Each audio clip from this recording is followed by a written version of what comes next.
নমস্কার, আমি স্বপ্না জিএনএনের সকল দর্শকদের স্বাগত জানাচ্ছি আমার এই অন্তরঙ্গ অনুষ্ঠানে। আজকে আমার সাথে রয়েছে বিশিষ্ট অতিথি, যিনি তার দক্ষতা ও সৃজনশীলতার মাধ্যমে বিউটি ইন্ডাস্ট্রিতে নিজের একটি আলাদা নাম তৈরি করেছেন এবং তার কাছ থেকে জানবো তার এই বিউটি ইন্ডাস্ট্রিতে তার সাফল্যের কথা এবং তার ব্যক্তিগত অজানা কিছু কথা রয়েছে। তার এই ব্যক্তিগত অজানা কিছু কথা আজকে তার সামনে তুলে ধরব। আসুন আমরা শুনে নিই বিউটি ইন্ডাস্ট্রিতে উনি এই সাফল্যের পেছনে কি রয়েছে এবং অজানা কিছু কথাও তার কাছ থেকে শুনবো। আসুন শুনে নেওয়া যাক।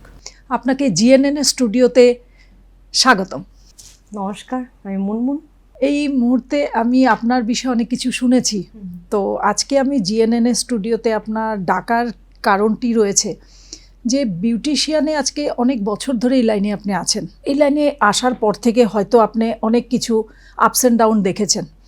তো মুনমুন একজন বিউটিশিয়ান হিসাবে নয়, একজন মানুষ হিসাবে নিজেকে কিভাবে পরিচয় দিতে চাইছেন? প্রথমত জিএনএনকে অনেক অনেক ধন্যবাদ আমাকে আমন্ত্রণ জানানোর জন্য। দ্বিতীয়ত হলো আমি মুনমুন, আমাকে অনেকেই চেনে আমাদের গুয়াহাটি, এবং আমি খুব সৌভাগ্য যে আমার মা কামাখ্যার ভূমিতে আমার জন্ম হয়েছে। আর প্রফেশনাল থেকে যদি সরে আসি, তাহলে যেরকম একজন সাধারণ মেয়ে লোকের বা একজন মহিলার যেরকম সাধারণ জীবনযাপন হয়, সে ওই রকমই আমার লাইফস্টাইল, আমি ওই রকমই করছি। ছোটবেলায় কি আপনি কখনো কি ভেবেছিলেন যে আপনি সৌন্দর্য চর্চার সাথে যুক্ত থাকবেন? না, কখনো না, কোনোদিনও ভাবিনি যে আমি এই বিউটিশিয়ান লাইনে আসব বা আমাকে চিনবে মানুষ, কোনোদিনও ভাবিনি। সেরকম কোনোদিনও আমার ছিলই না যে আমি এই লাইনে আসবো করে। তো আপনার এই লাইনে আসছেন যে এই পেশায় আসার পেছনে এমন কিছু গল্প রয়েছে কি? হ্যাঁ, খুব ভালো একটা প্রশ্ন করলেন। সত্যি আছে। যখন নাকি আমি এইচএসএলসি দিলাম, তখন আমাদের সময় প্রায় 3 মাসের বন্ধ হতো। তো তখন 3 মাস কি করব ঘরে বসে। তো প্রফেশনে আসবো করে কোনোদিনও ভাবিনি। যদিও ওই সময়টাতে আমার মা আমাকে খুব এনকারেজ করেছে, যেমন কিনা 3 মাস ঘরে বসে থাকে কি করবি, কিছু তো কর, কিছু কর। যে মেয়ে বলে ঘরে বসে থাকবি বা কিছু না কিছু কর, নিজের পায়ে আগে দাঁড়া। তো তখন ওই শুরু হলো আমার জার্নি 2007 থেকে। এইচএসএলসি দিলাম, তার সাথে সাথে আমার এই প্রফেশন স্টার্ট হলো। ও, তার মানে আপনি 2007 থেকে আপনার বিউটিশিয়ানে যে আসার যেটা ইচ্ছা বা ভূমিকা যেটা নিয়েছেন, এটা বাড়ির মাঠ থেকে পেয়েছেন? মাঠ থেকে, কমপ্লিটলি মাঠ থেকে। তো আপনার জীবনের সবচেয়ে কঠিন সময় কোনটি ছিল? সেই সময়টা কিভাবে নিজেকে সামলিয়েছেন? একটা কঠিন সময়ের উপর দিয়ে সকলেরই যেতে হয়, বা আপনিও হয়তো গেছেন। তো সেই সময়টা কোন সময়টা ছিল আপনার জন্য? কঠিন সময় বলতে আমি সেরকম কঠিন সময় ফেস করিনি যদিও, কিন্তু যখন নাকি আমি এই কোর্স করলাম, করার পর আমি একটা ভালো একটা জায়গায় প্লেসমেন্ট পাই উড়িষ্যাতে। তো ওই সময়টাতে কি হয়েছে যে আমি একটা কাজ এত ভালো করে শিখলাম, শেখার পর যদি আমি একটা উপযুক্ত জায়গা না পাই, তখন অনেকটা দুঃখের ব্যাপার। তো ওই সময়টাতে কি হলো যে আমার যারা সহপাঠীরা ছিল, ওরা সবাই চলে গেল।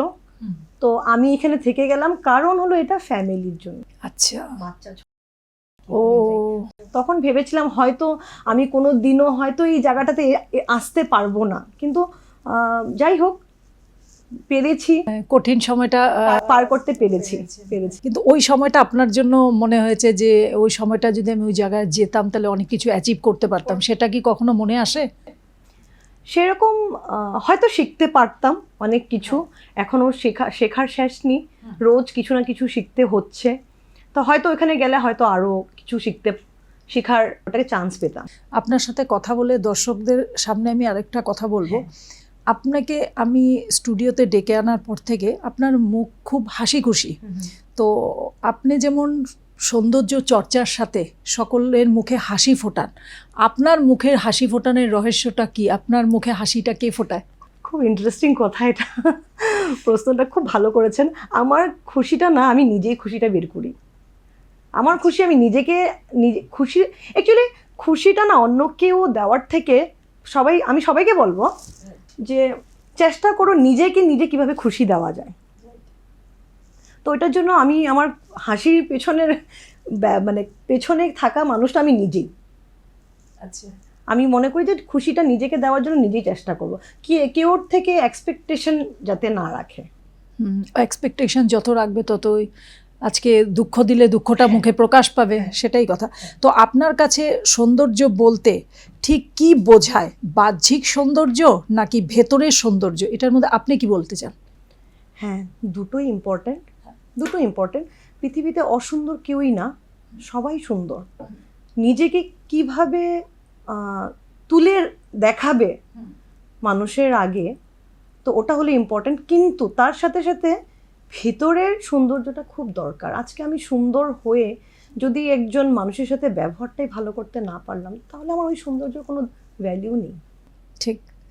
দর্শকরা আপনার কথা শুনে সত্যি আমার নিজেরই খুব ভালো লাগছে যে সকলেই শুনতে পাচ্ছেন যে বাহ্যিক সৌন্দর্যটা পরে, ভেতরের যদি সুন্দর হয় আর তার মধ্যে কেউ যদি দেখতে ওরকম সুন্দর হয়, সেই সৌন্দর্যটা অনেক বড় ইম্পর্টেন্ট জায়গা কারো মনে করতে পারে। সেটা আপনি খুব ভালো কথা বলেছেন। তো তার সাথে আমি আপনাকে একটা কথা জিজ্ঞাসা করব যে বিউটি ইন্ডাস্ট্রিতে কাজ করতে গিয়ে আজকের দিনে বিউটি ইন্ডাস্ট্রিটা অনেকটা মানে আপনাকে আমরা যেমন যে কোনো জায়গায় যাচ্ছি যে বিউটি বলতে সবারই একটা আলাদা একটা ভাবধারা রয়েছে। বিউটি সবাই পছন্দ করে, মানে পার্লারে যাওয়া বলুন, মেকআপ করা বলুন।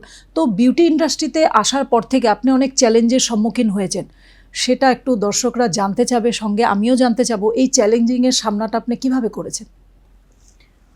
চ্যালেঞ্জ বলতে, যখন নাকি একজন কোনো জায়গার থেকে ভালো কাজ করে কাজ শিখে বের হয়, যদি আপনি উপযুক্ত জায়গা না পান, তখন একটা ভীষণ বড় চ্যালেঞ্জ যে আজকে আমি শিখে কাজ করতে পারছি না বা ভালো জায়গায় একটা পজিশন পাচ্ছি না। তো ওটা একটা আমি মনে করবো যে ভীষণ বড় চ্যালেঞ্জ প্রত্যেকটা মানুষের জন্য, যে কোনো ক্ষেত্রে যে কোনো জায়গায় যদি উপযুক্ত জায়গা না পাওয়া যায়, ওটা অনেকটা বড় একটা লাইফের ভীষণ বড় চ্যালেঞ্জ। তো এইটা কি আপনার লাইফে কখনো হয়েছে এই ধরনের চ্যালেঞ্জ? তো আমরা জানতে পারি কি যে সেই চ্যালেঞ্জটা আপনি কিভাবে নিজেকে ধরে রেখেছেন বা অ্যাকসেপ্ট কিভাবে করেছেন চ্যালেঞ্জটা? হ্যাঁ, অ্যাকসেপ্ট কীরকম করলাম, যখন আমি অ্যাডভান্স কোর্স করে বেরোলাম, আমি একটা কর্পোরেট স্যালনে কাজও করেছি। তো কি হতো ওখানে যে আমি যে জিনিসটা ভালো করে জানি আমাকে ক্লায়েন্ট দিত না, অথচ ফ্রন্ট ডেস্কে ক্লায়েন্ট ডিমান্ড করে যেত নেক্সট আসলে আমি মুনমুনকে চাই। তো যখন নাকি নেক্সট ভিজিটে আসতো, আমি ওই ক্লায়েন্টগুলোকে পেতাম না। ওইটা আমার জন্য একটা ভীষণ বড় চ্যালেঞ্জ হয়ে গেল, কেন পেতাম না, রিজনটা কি? অথচ যারা কম জানে, কম নলেজ আছে, তারা পেত। তো এরকম ধরনের আমি সম্মুখীন হতে লেগেছে আমার। কোনো ক্লায়েন্ট আপনার কাছে আছে যে অভিজ্ঞতাটা আপনার মনে খুব দাগ কেটে নিয়েছে? হ্যাঁ, আছে।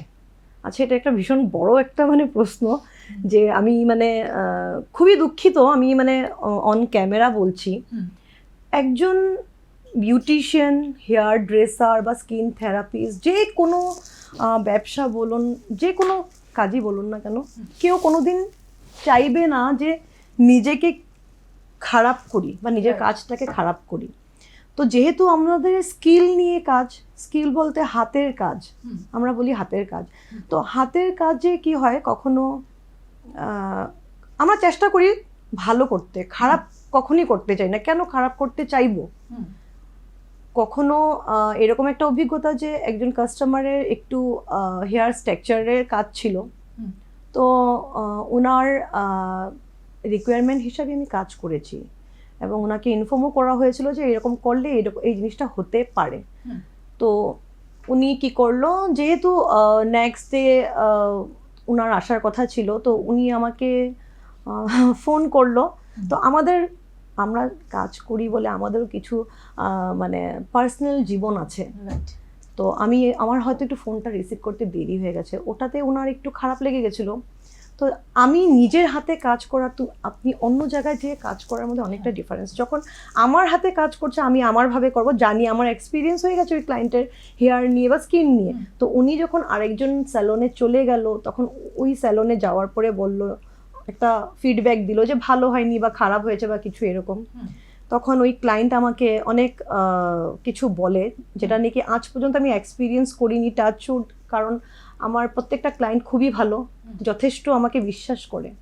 কিন্তু উনি আমাকে মানে একটা খুব একটা মানে এত মানে একটা ওয়ার্ড বলেছিল যেটা নাকি আমার এখনো মনে, ভাবলে যে কেন এরকম হলো, আমার সাথে যদি একটু ডিসকাস করতো হয়তো আমি ওনাকে ভালো করে দিতে পারতাম।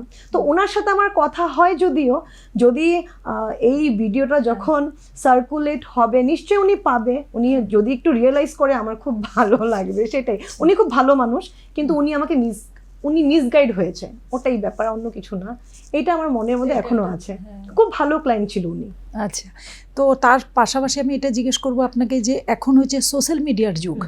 সোশ্যাল মিডিয়াতে যেমন ফিল্টার, ট্রেন্ডিং এর পেছনে মানুষ ছুটছে, তো এই বিষয়টাকে আপনি কিভাবে দেখছেন?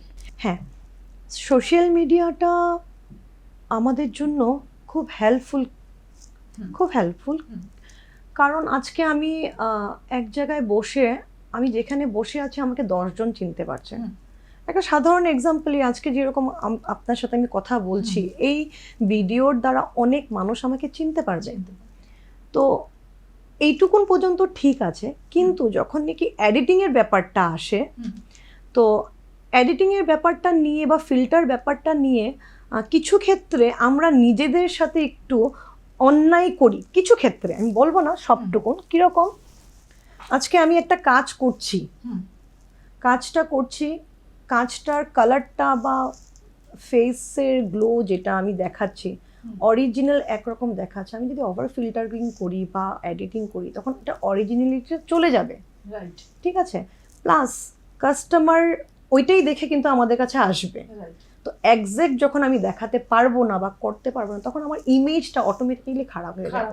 তো এই ক্ষেত্রে আমি বলবো যে সোশ্যাল মিডিয়ার দ্বারা আমরা আমাদের অনেকটা সহায় হচ্ছে, কিন্তু কিছু কিছু ক্ষেত্রে আমাদের জন্য একটু ভুলও হয়। যতটা পারা যায় কম ফিল্টারিং এডিটিং করাটা বেশি বেটার আমি মনে করি। তো এর পাশাপাশি আপনি কথাটা বলার আগে আমার একটা কথা মাথায় আসলো, যে আজকের অনেকে ত্বক ফর্সা করার পেছনে ছোটে, ত্বক ফর্সা করবে, নানান ধরনের প্রসাধনীয় জিনিস ব্যবহার করবে। এই বিষয়ে আপনি কি মতামত দিবেন? হ্যাঁ, ত্বক পরিষ্কার নিয়ে এখনো আমাদের সমাজে বলবো একটা ক্রেজি রাইটনেস আছে। তো প্রথমত বলবো, আমরা যেহেতু ভারতীয়, আমাদের ভারতীয়দের স্কিনের কালারটা কিন্তু খুব সুন্দর আমি মনে করি। হ্যাঁ, আমি তার জন্য আমি বলবো না যে আমি ফর্সা হতে চাই, আমি কোনোদিনও ফর্সা হতে চাই না, আর হবও না। কিন্তু হ্যাঁ, যতটা পারা যায় নিজের স্কিনটাকে এনহ্যান্স করা, ভালো ট্রিটমেন্ট নাও। আর রইল সাথে প্রসাধনীর কথা, এইসব জিনিস ইউজ করার আগে একটু জেনে নেওয়াটাই ভালো। হ্যাঁ, অনেক ধরনের বাজারে প্রোডাক্ট পাওয়া যায় যেটাতে হার্ম না হয়, স্কিন খারাপ না হয়, ইউজ করতে পারো, নিজের কনফিডেন্টের উপর ডিপেন্ড করে। তো তার পাশাপাশি যেমন আপনার পার্লারে অনেক মহিলারা আসেন, অনেক মেয়েরা আসে, তো তিনি যেমন আপনার পার্লারে আসছে, একজন নারী যখন পার্লারে আসেন তিনি কি শুধু সুন্দর হতে আসেন, নাকি আপনি মনে করেন উনি যথেষ্ট আত্মবিশ্বাসী, সেই বিশ্বাসটাকে আপনাকে বাড়াতে লাগে? এই বিষয়ে আপনার তো কিছু মতামত আছে। সব মেয়েরাই খুব সাহসী হয়, আমি নিজের ক্ষেত্রে বলবো। সব মেয়েরাই মানে আত্মবিশ্বাস নিয়েই চলে। হ্যাঁ, সাথে যদি সৌন্দর্যটাকে নিয়ে চলে তখন আত্মবিশ্বাসটা আরেকটু বেশি বেড়ে যায়।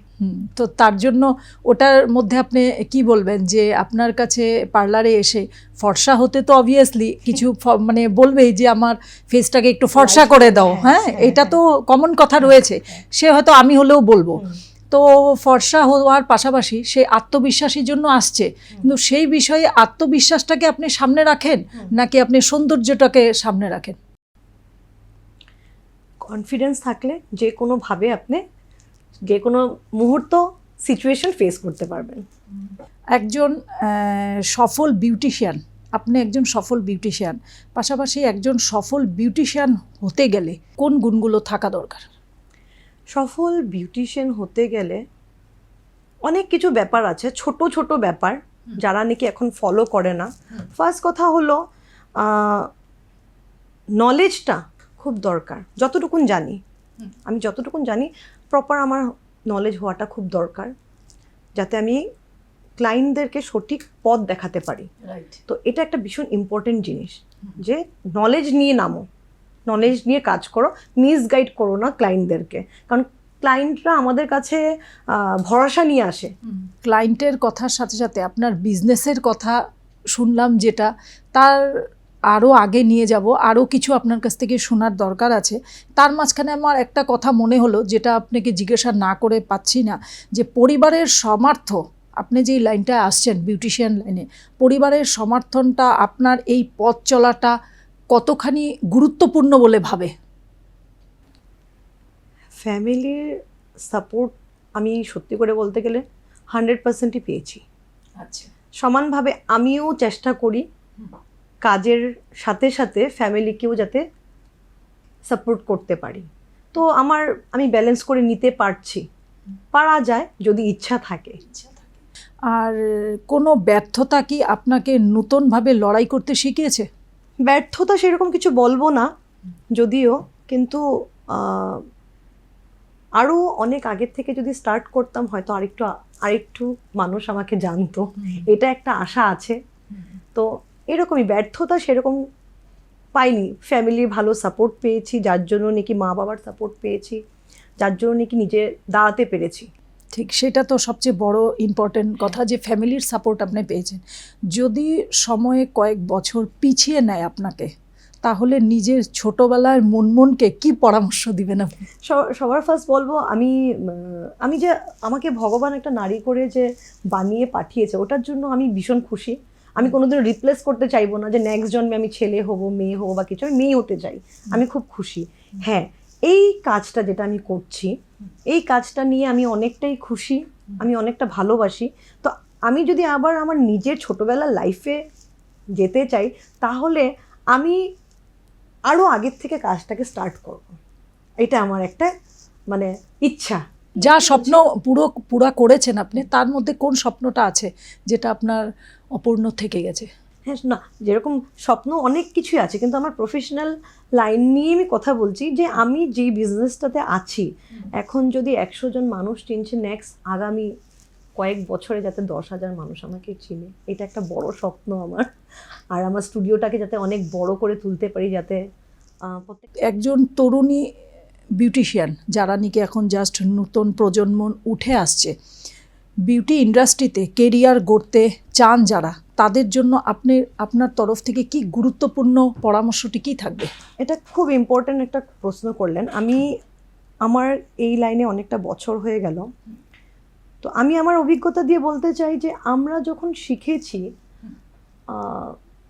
কথাটা একটু শুনতে হয়তো খারাপ লাগতে পারে, যখন নাকি আমরা শিখেছি তখন আমরা টাকার পেছনে ভাগিনি। তখন আমাদের একটা উদ্দেশ্য ছিল যে কাজ শিখবো একটা উদ্দেশ্য, সত্যি করে একটা কাজ শিখবো করে একটা উদ্দেশ্য ছিল। কিন্তু এখনের কিছু কিছু মেয়েদের বা কিছু কাজ শিখেই টাকার ব্যাপারটা আসে। কেন আসবেই না, কেন শিখছে কিসের জন্য? টাকা পয়সার জন্য। কিন্তু আমি প্রত্যেককে বলতে চাই, যারা হেয়ার স্কিন নিয়ে কাজ করছো, প্লিজ তোমরা ভালো করে কাজটাকে আগে শিখো। 2 মাস 3 মাস শেখার পরেই আমি পার্লার খুলবো করে ভাবছি, একটু থেমে যাওয়ার পর এক্সপিরিয়েন্স নিয়ে নাও, তারপর খোলো। তখন কি হবে, আমি যদি আজকে ভালো কাজ করি, তাহলে ক্লায়েন্ট আমাকে খুঁজে আসবে, আমার খুঁজতে যেতে হবে না। তো এই জন্য আমি প্রত্যেকটা মেয়ে বা ছেলেদেরকে বলি, আগে ভালো করে কাজটাকে শেখো, তারপর তোমরা স্টেপ নাও যে কি করবে। প্র্যাকটিস, এটা কমপ্লিটলি হাতের কাজ, যেহেতু কমপ্লিটলি সাধনা, প্র্যাকটিস। হ্যাঁ, প্র্যাকটিস, যত প্র্যাকটিস তত বেশি তোমার কাজ ভালো। তো এই জন্য অনেকে দেখেছি যে ফট করে শিখে খুলে ফেলে। তো আমার জন্য এই ব্যাপারটা একটু আমি একটু ডিসঅ্যাপয়েন্টেড, যে না, একটু তোমরা আরো জেনে তারপরে তুমি এই লাইনটাতে আসো।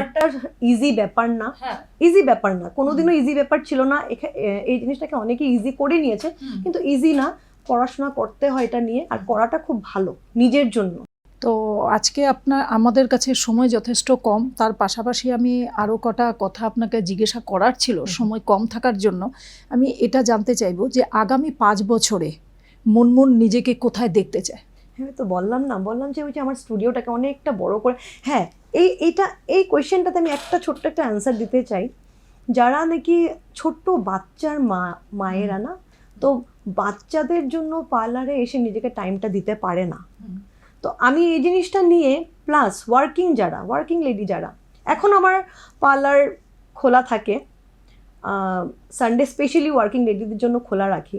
তো আমার একটা ইচ্ছা, যারা নাকি এই ফ্যামিলির জন্য পিছিয়ে যায়, তারা নিজেকে একটু যাতে সময় দিতে পারে, ওইটা নিয়ে একটা আমি ভাবছি যে আগামী 5 বছরে আমি কিছু একটা এরকম করব যাতে মায়েরা একটু রিলিফ পায়।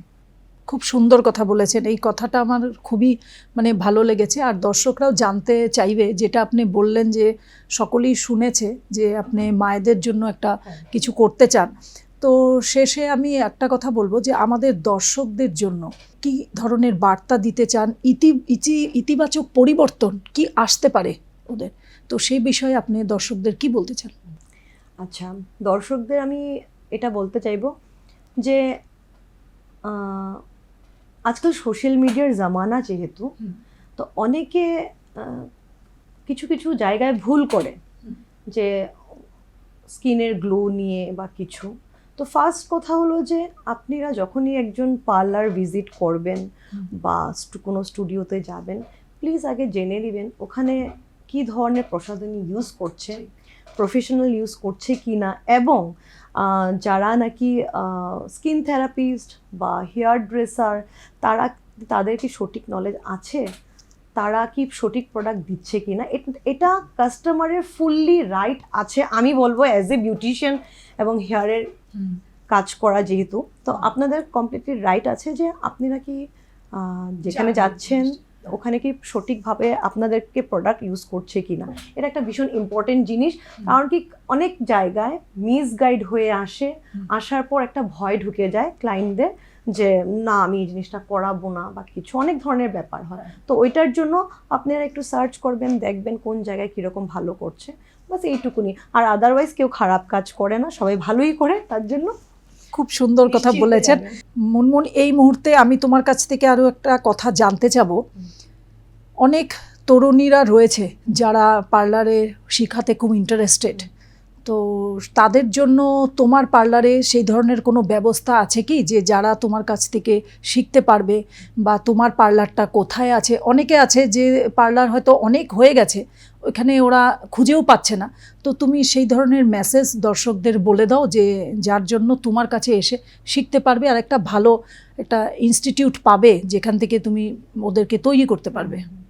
হ্যাঁ, আমার পার্লার নাম হলো the makeover studio, Guwahati 34 Lalganesh উদালবাকড়াতে। তো যারা নাকি পার্লারের কাজ শিখতে চায়, আমার এখানে 2 ধরনের কোর্স হয়, বেসিক এবং অ্যাডভান্স। তো সব ধরনের সুবিধাই আছে, এবং শুধু পার্লারের কোর্স নয়, যে কিভাবে ক্লায়েন্ট হ্যান্ডেল করবে, ক্লায়েন্টের সাথে কিভাবে কথা বলবে, আমি কিভাবে দাঁড়াবো, কিভাবে বসবো, ইচ অ্যান্ড এভরিথিং আমি শেখানো হয়। শুধু পার্লারের কোর্স নয়, সবকিছুই, গ্রুমিং কিভাবে নিজেকে রাখবে, প্লাস ক্লায়েন্টদের সাথে কিভাবে কথা বলবে, এসব সবকিছু শেখানো হয়। খুব সুন্দর। জিএনএন এর স্টুডিওতে আসার জন্য তুমি আমাদেরকে যথেষ্ট সময় দিয়েছো, তার জন্য অশেষ ধন্যবাদ। তোমাকেও খুব থ্যাংক ইউ, জিএনএন কেও খুব থ্যাংক ইউ। আর আজকে আমাদের অনুষ্ঠানটা এখানে শেষ করতে হচ্ছে, সময় যথেষ্ট কম। আপনারা সকলে শুনতে পেলেন মুনমুন এই লাইনে, বিউটিশিয়ান লাইনে আসার থেকে শুরু করে তার যাত্রাটা কেমন ছিল, এবং তিনি পরিবারের কাছ থেকে কেমন সহযোগিতা পেয়েছেন। পাশাপাশি উনি সকল দর্শকদের বলেছেন যে বিউটিশিয়ান এই লাইনটাতে আসাটা আগে কি করতে হয়, যা কিছু আমাদের জন্য সম্ভব ছিল আমরা তা আপনাদের সামনে তুলে ধরেছি। এখনকার মতন আমার অন্তরঙ্গ অনুষ্ঠানটির থেকে বিদায় নিতে হচ্ছে। ধন্যবাদ।